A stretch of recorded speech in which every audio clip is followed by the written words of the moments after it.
حضرت عمر فاروق رضی اللہ تعالیٰ عنہ نے خط لکھا حضرت ابو موسیٰ اشعری کو. آپ فرمانے لگے یاد رکھنا جو گورنر جو امیر اپنے رب کریم کی فرما برداری کرتا رہتا ہے نا، اس کی رعایا بھی اس کی فرما برداری کرتی ہے.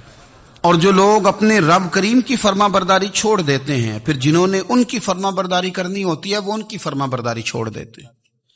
آپ نے سپہ سالاروں کو خط لکھے تھے، فوج کے جو جرنیل تھے کمانڈو تھے ان کو خط لکھے تھے. فرمایا جو سپاہی نماز نہیں پڑھتا اسے فوج سے نکال دو، اور ساتھ لکھا تھا یاد رکھو جو رب کا وفادار نہیں وہ ہمارا کیسے ہو سکتا ہے، نکال دو ان لوگوں کو، فوج سے الگ کر دو.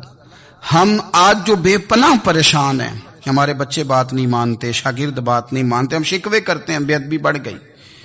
ادب کے ساتھ میں گزارش کروں گا بڑوں کی بارگاہوں میں، جو میری طرح کے بڑے بنے ہوئے ہیں، بزرگوں سے نہیں بات کرتا، ان سے میں کہوں گا کہ ہمیں ایک دفعہ اپنے اوپر بھی تو غور کر لینا چاہیے. کہیں ایسا تو نہیں ہے کہ ہم جب تک اللہ تعالیٰ کے فرما بردار تھے، جب تک ہم تقوی کے معیار پر تھے، ہماری بات ماننے والے ہماری بات مان رہے تھے. کہیں ایسا تو نہیں کہ ہم اس معیار سے ہل گئے ہیں تو اب جو ہمارے فرما بردار تھے وہاں سے ہل گئے.